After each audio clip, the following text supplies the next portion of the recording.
त्यक्त्वा रूपमाद्यं प्रभवति जगतः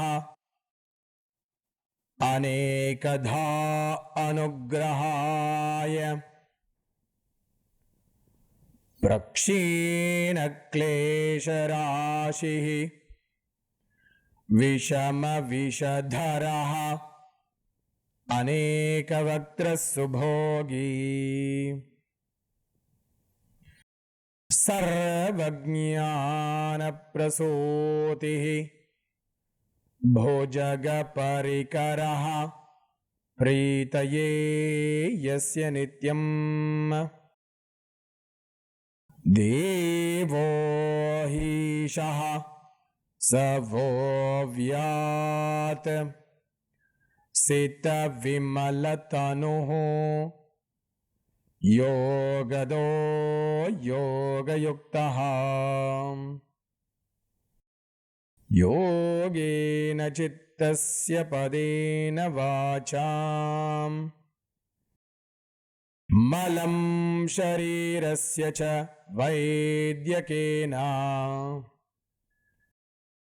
योपाकरोत्तं प्रवरं मुनीनाम् पतञ्जलिं प्राञ्जलिरानतोऽस्मि आबाहुपुरुषाकारम् शङ्खचक्रासिधारिणम् सहस्रशिरसं श्वेतं प्रणमामि पतञ्जलिम् श्रीमते अनन्ताय नागराजाय नमो नमः।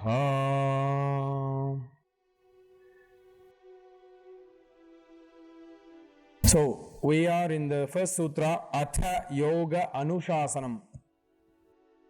Last week we talked about the definitions of Atha, where we saw different meanings for this word Atha and why basically this word is used as the first word of the Yoga Sutra of Patanjali. It's a very auspicious word and it already sets forth what is required from the student and the teacher, which is a commitment, what is known as pratignya. And that's why the first word is Atha, and we spoke about that in detail last time. Today we will try and complete the sutra. The sutra is Atha Yoga Anushasanam. The second word of the sutra is Yoga. Yoga is, in this context, the topic of study. So the first sutra is saying, now we are going to study the yoga teachings or yoga philosophy. There is one clarification that is needed from this word yoga. What yoga here in this sutra is meaning is the philosophy of yoga. There is also the word yoga that is used in Sanskrit language that also has other meanings. For example, in astrology they use the word yoga. Nalla yoga undu means there is a good yoga at this time. There, the astrological word yoga is a little different from the word yoga here. The word yoga here represents the Patanjali's Yoga Darshana. Yoga is one of the 6 philosophical schools, and that is what is being talked about here. So this clarification is needed, because when we look at the definition of yoga in a dictionary, you will get many different meanings. Not all of them are related to the word, to the philosophy of yoga. So this clarification is very necessary here. That's why Patanjali clarifies it with the second word following yoga, Anushasanam. Anushasanam is teaching of yoga. Therefore, indirectly he is meaning, I am now teaching you the yoga darshana, the yoga philosophy. So that is what we will have to discuss here. And the second word yoga needs some explanation, because it is the first time Patanjali is using the word yoga. In the third sutra, Patanjali will define what is yoga. But before taking his definition of yoga, it is perhaps a good idea to discuss what are the other meanings of yoga that are possible even within the context of yoga. So today we will take some of the definitions of yoga or some of the meanings of yoga. The first set of definitions or meanings I want to give is from a text called the Amarakosha.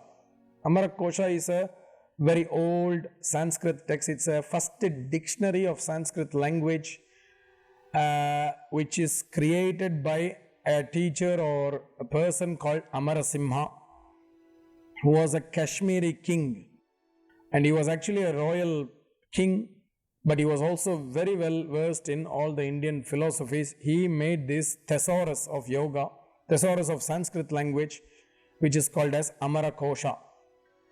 In this, he defines yoga with, he gives synonyms for yoga. Yogaha sannahana upaya Sangati Dhyanam Yuktishu. Yogaha Sannahanam Upayam Sangati Dhyanam Yuktishu. He gives different meanings of the word yoga. The first meaning of the word yoga is Sangati. The word Sangati comes from the origin Sangha. Sangha means to come together. In Indian language, we always say Sangam. When we say Sangam of people, means people coming together, an association of people, an organization of people is called Sangam. Sometimes we are using the word Sangha to represent the confluence of rivers. For example, in North India, we have few river confluences, Triveni Sangama. The three rivers are joining together, Sangha. So Sangha means there are different things that come together, that unite, that come and form a connection. Now, in this context, Krishnamacharya defined yoga in the following way with regard to the meaning Sangati or Sangha. At the first level, when body and breath come together, this is yoga, this is Sangati. This is what we are doing in asana practice. We are trying to bring body and breathing together to form a union so that they move together. He also said yoga is also the Sangati of body, senses and prana. Sometimes the senses are leading us one way, not where we want to be. So bringing together body, senses, prana and therefore also mind is yoga. This is also what is Sangati.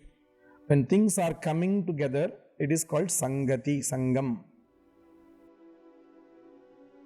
There is also another definition he gives, the Sangati of what is called mind, prana and Jivatma. He says for those who are believers of Jivatma, the concept of Sangati is the confluence of mind, prana and Jivatma. Jivatma is our consciousness. So you see how many possible meanings can be given here for yoga as a Sangati coming together. He says, for those who are believers, what he calls astikyas, yoga is the Sangati of Jivatma and Paramatma. In the Vedic school, we have the belief that there is individual consciousness that is unique to each of us. But there is one supreme consciousness that is the collective consciousness of the entire world. So yoga is the union of Jivatma and Paramatma. This is also coming under the definition of Sangati, because Sangati means bringing things together. So in a way, yoga is a process of bringing things together. Yoga is not separation of things. What separates us is ego. When we say, I belong to this Sangam and I belong to that Sangam, we are separating ourselves from one community to another. It's based on ego. We say, I belong to this country, I belong to that country. It is separation based on ego. So, ego is dividing, but yoga is uniting. That's what is the first meaning of the word yoga, which is Sangati. Please remember, this is not definition according to Patanjali, it's the meaning of the word yoga from Amarakosha, Sangati, union. The next meaning he gives is yogaha upayam. Yoga is a upayam. Upayam means a means, a tool. Why do we need a means? Why do we need a tool? It's a means or a tool to achieve some destination. Say, I want to go from here to another part of Chennai. I need an upayam. Now that upayam can be my legs. I can walk. That upayam can mean a car. That upayam can mean a bicycle. So I need a vehicle that takes me from A to B. Similarly, yoga is a vehicle, is a means that takes us from where we are to another point, the goal. Now, in this definition, yoga is the vehicle that takes us from what is called dukkha to sukha. We are suffering in this world. We are having suffering. We are having difficulties. We need to come out of this difficulty. We need to move from dukkha to sukha. So we move from a place where we feel constricted to a place where we feel more free. That is why yoga is a tool to help us move from dukkham to sukham. Similarly, from the Vedic point of view, they define this slightly differently. They say we are all bound, we are trapped. We feel trapped by the ego, by the senses, by the world around. From that, we have to move to freedom, moksham, kaivalyam, whatever word you want to use. So, yoga is a means for us to be more free, less trapped. So, yoga is an upayam. Yoga is an upayam. There's also another way to look at this. The word upa means near. The word aya comes from the root ayi, to move. Ayanam, to move. That's why vayu also shares the same root, because vayu moves, wind moves. So upayam means that which moves us nearer. We saw nearer the goal. But yoga is also a tool that moves us nearer to ourselves, what is in our heart. Now again here, the Vedic school defines this differently. What is in the heart can be the Jivatma, or what is in the heart can be Paramatma, however you want to look at it. Because the Vedic school says that what is in our heart is consciousness. The consciousness is either individual consciousness or the divine consciousness or collective consciousness. But it is a form of consciousness. It is full of light. So that is what is in our heart. Yoga is a means that takes us there, closer to that. And when we go closer to that, the consciousness reveals itself. We should never get confused. We must not think that yoga reveals the consciousness. It takes us closer.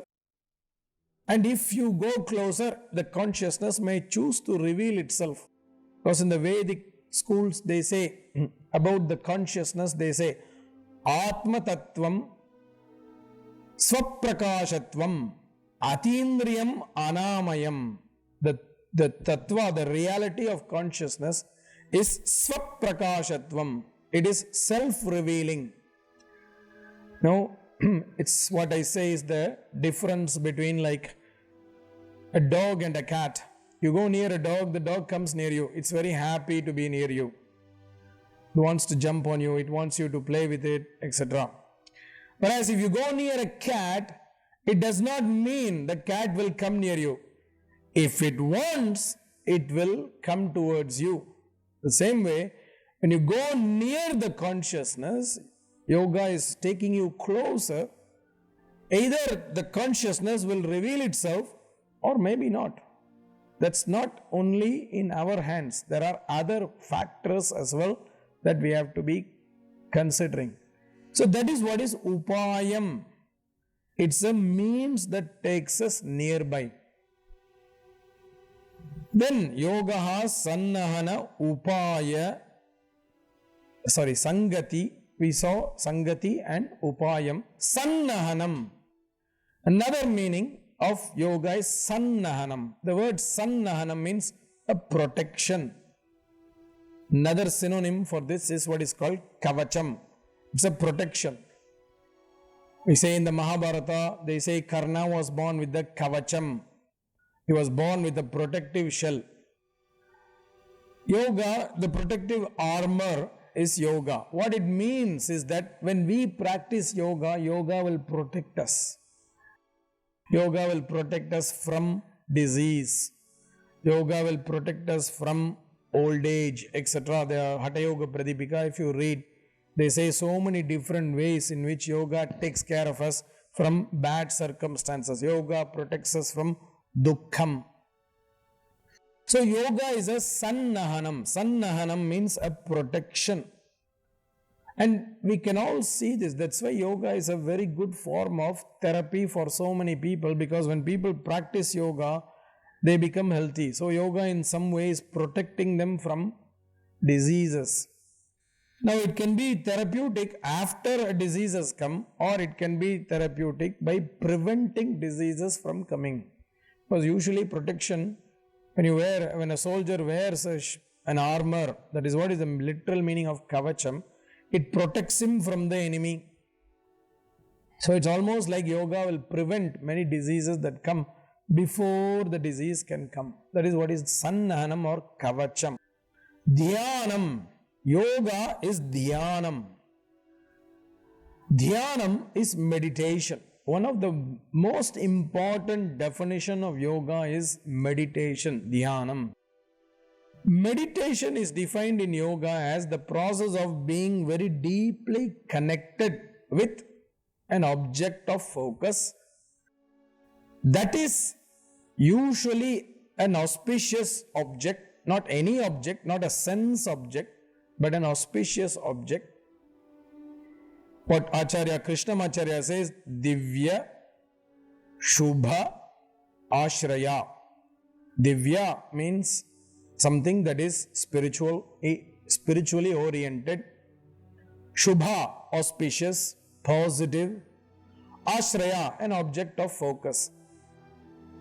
That's why in India we have so many meditative focuses like sun, moon, etc. In that kind of auspicious manner. In the classical sampradaya, they are not asking you to meditate on sense objects like an apple or a banana or something like that. They are usually asking you to meditate on objects that are spiritually oriented, that is auspicious or positive. So yoga is a process of connecting deeply with an object of focus. That is what is called dhyanam. And when we meditate on that object of focus, what yoga says is we acquire those qualities. That's why it should be positive, because when we meditate on a focus that is positive, we will acquire those positive qualities. When we meditate on something that is negative, we will acquire negative qualities. This is very, very important to understand. Yukti. Yoga is also defined as yukti.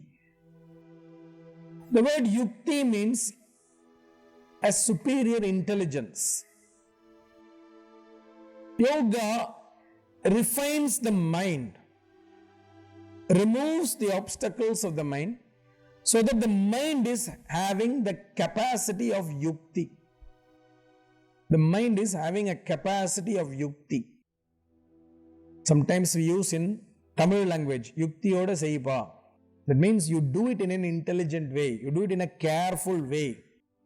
So the word yukti means basically that the mind has the capacity of a superior intelligence. Now this is very important, because yoga does not say that one person is more intelligent than the others. Yoga says each of us, our mind has the capacity for brilliance. The only problem is some people have more obstacles, some have lesser obstacles. So that's why yoga is defined here as the process of refining the mind so that the higher intelligence is possible. The mind is capable of that. And that's why when you are practicing yoga, you will see that the flow of prana becomes more efficient and therefore more deeper minds are becoming accessible. We will see this in the later sutras. In the Yoga Sutra of Patanjali, they are saying that we have different kinds of minds. Some are more subtle, some are more gross. Each of us have this, and the more subtle minds are the more intelligent minds, the mind that has more wisdom. Now that mind's activation depends on the efficient flow of prana.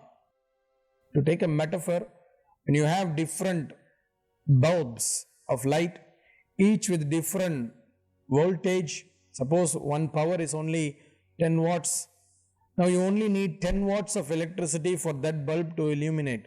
Whereas another bulb is 100, you need 100 watts of electricity to illuminate that. So it depends on how much prana is there. The same way, when the more efficient prana is flowing in our system, the more subtle minds become activated. And therefore, that mind is capable of better functioning. That's what is the yukti. So these are some of the definitions of yoga from the point of view of Amara Kosha. This is very important for us to remember because these are synonyms for the word yoga, not the definition that Patanjali will give in the next sutra. In this sutra, when writing a commentary on this sutra, Acharya Krishnamacharya defines yoga as a samskara. Yoga is a samskara. Samskara means a preparation. In the Sanskrit language, the word samskara has many meanings. One of them is a preparation. Samskaro nama uttara karma yogyata danam. We give you a simple metaphor. When we are cooking, we are using a vessel. We make rice in that vessel and then we put that rice to eat. But we want to make something else in that vessel, let's say a lentil in that vessel, a dal we want to make. We want to use the same vessel because we are very poor, we only have one vessel. We don't immediately use the same vessel. First what we do, we clean the vessel so that it becomes fit for the next act. That is what is Uttara Karma Arhata. Uttara Karma means the next act. Arhata means the capacity, it becomes capable. So, this is what is samskara, the process of preparing for the next act. What are we preparing? We all have only one body. This body has to do all the actions of the daily life with the mind, with the senses. We have one set of body, mind and senses. We don't say, okay, for teaching, I will use this body. For cooking, I will use another body. For taking care of children, I will use another body. The same body, the same mind is going to function other functions as well. And one set of functions needs one kind of preparation. Suppose I have to teach a class, I need my body and mind to function one way. But what have I been doing before? I have been sleeping and then I wake up and I have to give a morning class. I can't just come from sleep and directly give a class. I need some steps to prepare the body to become awake for the next class. This is short term. But there is also long term. We have different kind of responsibilities at different stages of life. When we are young, we have to study in school, we have to study in college, etc. So the main act for the body is learning. The next act, when we enter the second stage of life, what is called the middle ages, the adult age, the responsibilities changes. We have responsibilities of children, we have responsibilities of job, we have responsibilities towards our colleague, to guide our colleagues, etc. The body and mind has another preparation. So, samskara is also preparation from various stages of life. So, that's why yoga is a samskara, means yoga prepares us for the next act, either short term or long term. Ultimately, from the point of view of Krishnamacharya, even at the last stage of life, it prepares us for the next stage, because from the point of view of the Visishtadvaita philosophy, after we die, there is a journey for the Jivatma continuing. So that's why yoga is called a Purusha Samskara. It prepares our Purusha for its journey towards the Paramatma. So it's not wasted just because, oh, I am old now, I don't need any preparation, I can just die. So I don't need to worry about what I do in my old age. No, the old age also we have to do some steps so that the journey for the consciousness in the next step of our life, the next journey is well prepared. It's our responsibility. So that is why this is called as a samskara. So these are the ideas that come from the word yogaha, samskaraha. This is the definition or the meaning given to the word yoga by Acharya Krishnamacharya. Another concept of yoga he presents through a verse. Marudhari Ramatarkshya Bija Sankalanat Imam Yogam Khagola Bhugola Vasibhyo Jivanam Viduhu. It's a very beautiful definition which he presents in the form of a verse. He says the word yoga comes from 4 syllables. Ya, yam, and gam. So these 4 syllables make the word yoga. The yam syllable contributes the ya. A syllable contributes a. So ya plus a becomes ya.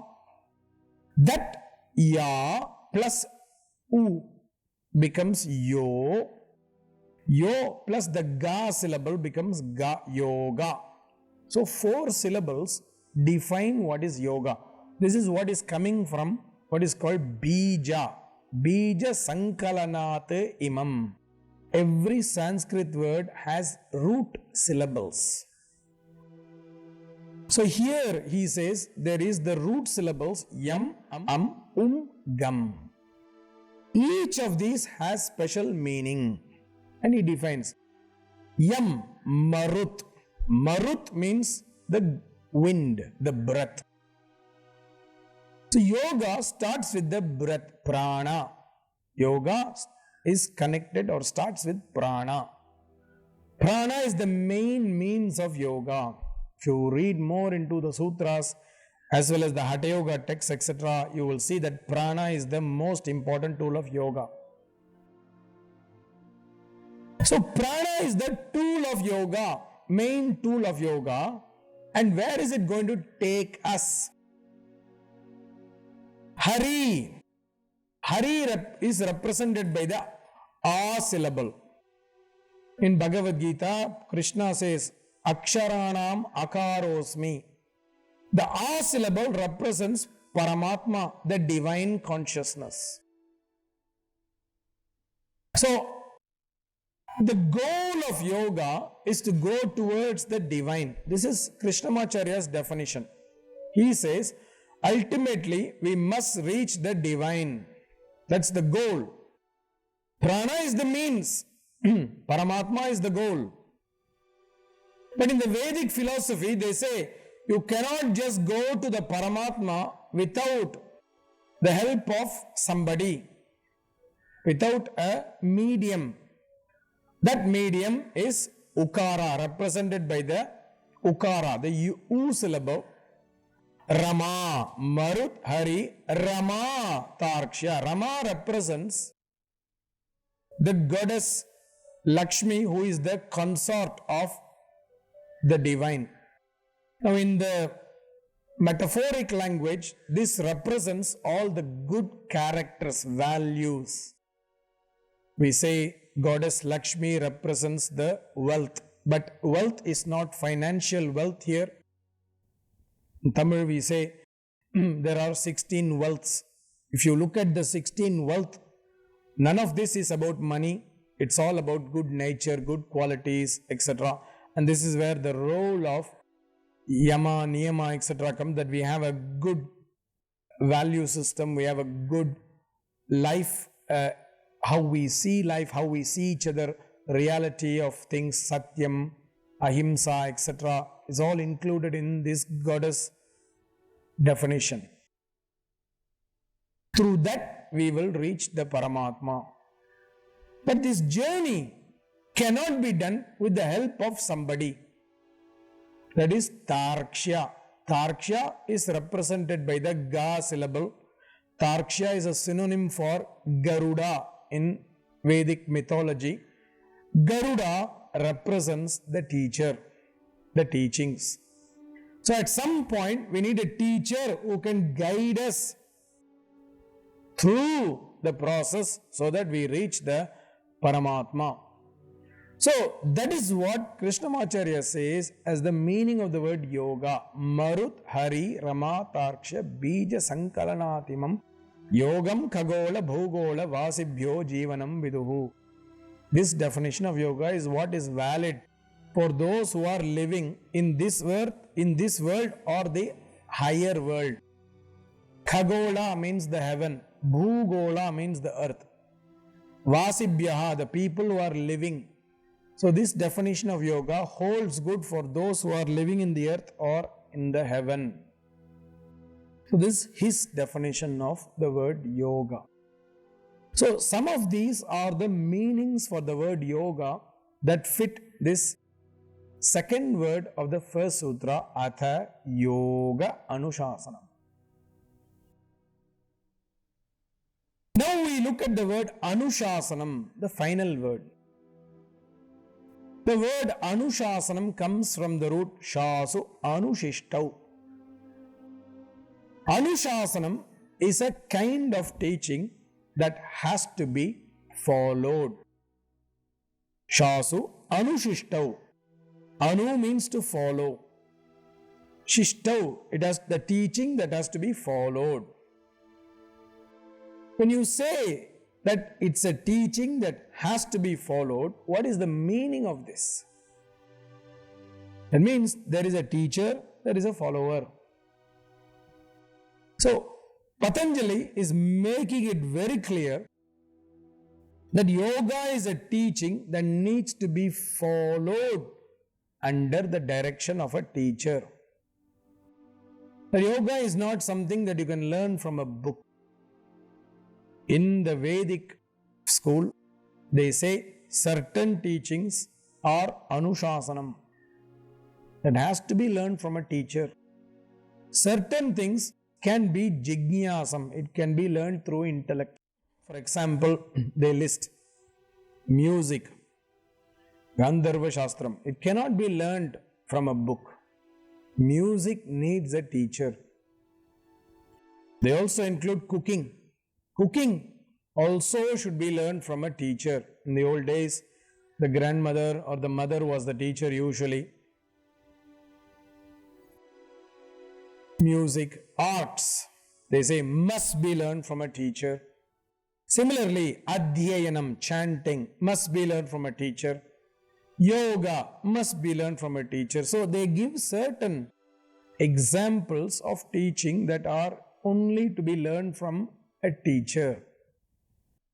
The same, we can extend this list. In modern times, we can extend this list. For example, you cannot learn swimming by reading a book. You have to enter the swimming pool and there must be somebody who teaches you swimming so you can learn how to swim, because we are not fish who are born to swim. So we have to learn with a teacher. Similarly, how to ride a bicycle, you cannot learn in a book. You have to learn from somebody who knows how to ride a bicycle. Somebody who does not know how to ride a bicycle cannot teach you. That is what is Anushasanam. Anushasanam is a teaching that you have to follow from a teacher who has followed that teaching.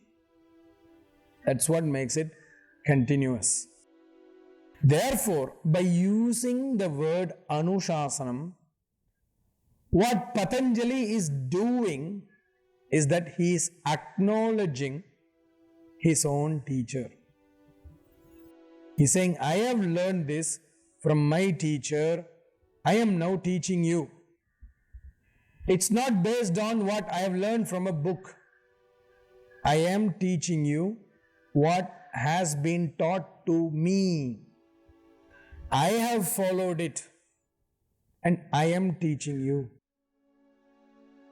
This is very remarkable, and there is something we have to remember from this, and that's why we have to underline this word, because Patanjali is not the inventor of yoga. He makes it clear here.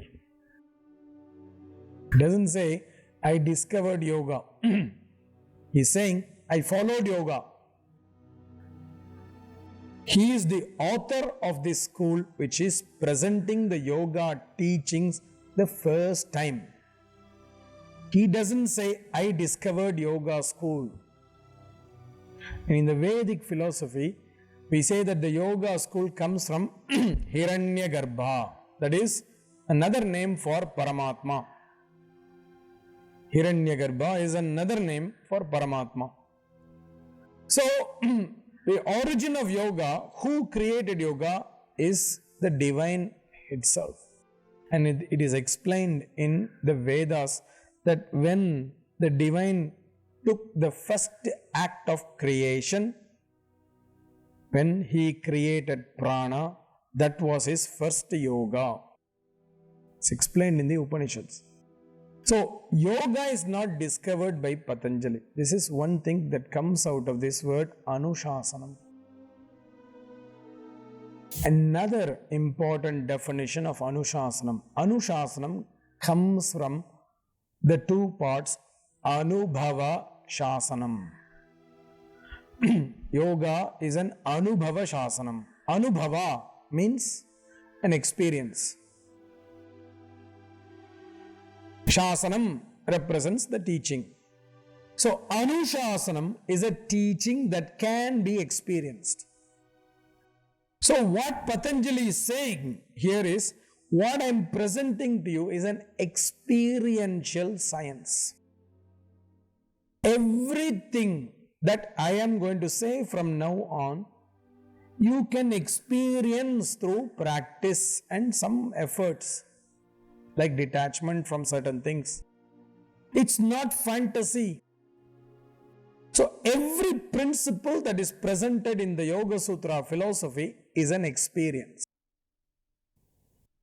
So Patanjali is saying, I have experienced this teaching and now I am teaching you from my experience so that you can also experience.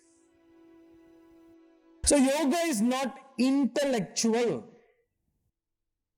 Many times we want to understand yoga in the mind. Sankhya school is intellectual. Sankhya, which is the predecessor of yoga, gives a lot of intellectual arguments and discussions. And it makes a lot of intellectual inquiries. That's why many times Sankhya is called the knowledge behind yoga school, because it is intellectual. But yoga is practical. Yoga is saying you can experience. That's why yoga is sometimes called the practice of Sankhya philosophy, the practical side of Sankhya philosophy. So Patanjali's teaching, yoga teaching, is an Anushasanam. And when you say this, It brings us to realize one more concept. When you say something is not intellectual, it means yoga is not concerning the brain. Yoga is not a brain function.